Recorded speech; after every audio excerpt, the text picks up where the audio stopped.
I'm Jodine Smith, and I'm so glad you have joined me today to discover some ways that you can teach in a culturally responsive manner to build positive self-images in your students. My goal is that you walk away from this training with some specific books you can read, questions to discuss, and activities to do with your students. Culturally responsive teaching bridges the gap between what happens in the classroom and what happens in the community. We want students to be comfortable with themselves and develop confidence to do well academically and become instruments of change in their communities. To make change, students have to see themselves as having the ability to do so. Today, our focus is on helping students feel comfortable with themselves and developing a positive self-image. This is important at all grade levels, but especially important for young children. Entering school may be one of the first times students are separated from their parents for prolonged periods of time. During these early years, they are establishing themselves as a distinct person separate from others. Of course, this comes with some challenges, but also some great opportunities to provide culturally responsive teaching that supports social and emotional learning for our youngest students. Books provide an excellent entry point into a variety of topics, including the one we are considering today. I have selected several picture books that can be used with the goal of helping students develop positive self-images, which will grow self-confidence. Carefully chosen books are a wonderful way to mirror students' own worlds, as well as to be windows to allow students to learn about other people. And speaking of mirrors and windows, we want to make sure students see themselves and the cultures represented in our communities in the books we read to them. We should also be aware of making sure cultures not immediately in front of us are represented, so students learn to appreciate all cultures and don't see certain groups as others. The books I have chosen are excellent resources for accomplishing that goal. As we know, representation is so important to a child's self-confidence.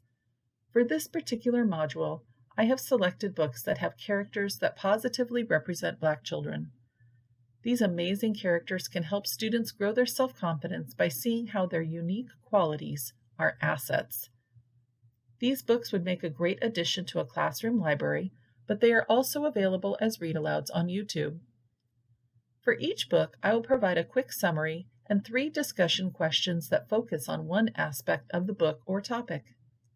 A resource sheet is also provided that provides information on the slides, some additional questions for each book, the links to the read-alouds on YouTube, and a few additional resources. Be Who You Are is a fun book that describes great ways to be who you are. The illustrations are whimsical, imaginative, and exaggerated, which directs the focus to the ideas in the book. A note from the author at the end of the book encourages students by saying, "It doesn't matter what color you are, where you are from, or who's in your family.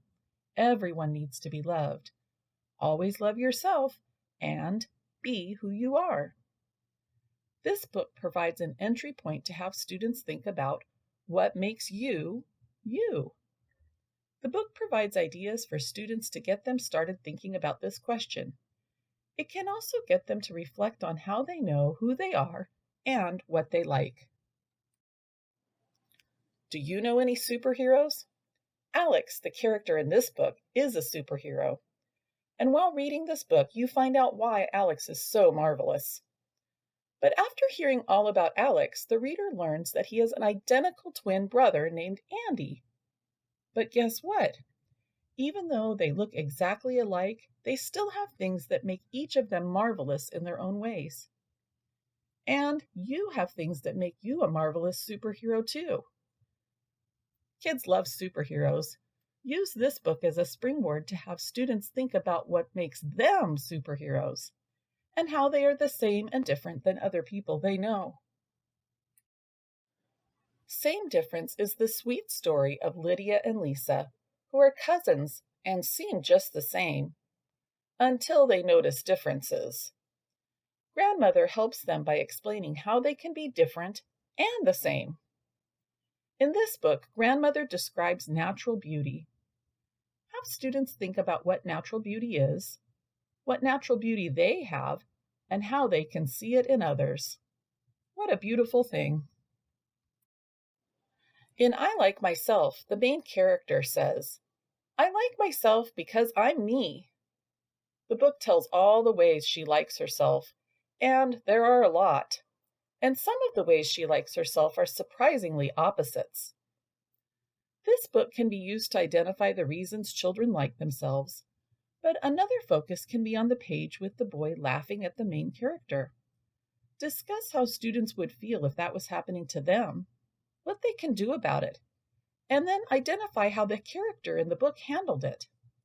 That is a scenario that will definitely come up in students' lives, and the discussion can provide the basis for how students can handle it when it does. The little girl in this book tells all about who she is. She confidently explains, I am not meant to be like you. You are not meant to be like me. And even though we may disagree or look like each other, that doesn't dictate our worth. We all have places here on earth because I am enough. What a confident statement, and one that we hope all of our students can make. Discuss the ways that people are the same and different, and what we can do when we notice those differences. Also, the character makes a powerful statement when she says, I am enough. Have students think about why they are enough. The final book I selected is called I Am Special Because. Although this book is not widely available in print, it is accessible through a YouTube video and digitally. I included and love this book because it focuses on something many other books in this category don't. What makes you special because of character traits or the way that we act towards others? What makes you special? Are you polite? A good friend? Gentle?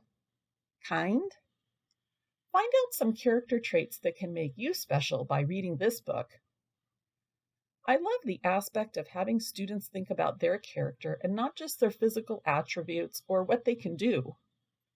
How we treat others is definitely a part of who we are, and we can help students think about that by discussing this book. After reading some or all of the recommended books, have students draw pictures of themselves. There are patterns of mirrors and frames provided on the resource sheet that you can use in conjunction with this activity.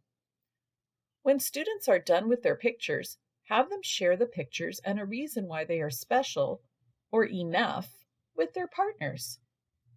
Sentence starters are also provided on the resource sheet that can be used with students who may need additional support forming sentences. Finally, have students share something they learned about their partner with the whole class. Of course, don't forget to display the students' self-portraits. Thanks for taking time to listen to this module today. There is a resource sheet attached to this training with a list of the books I shared, summaries, and questions, as well as some resources for the follow-up activity that I described. Now it is time for you to go out and make a difference in your students' lives so they will have the self-confidence to also make a difference.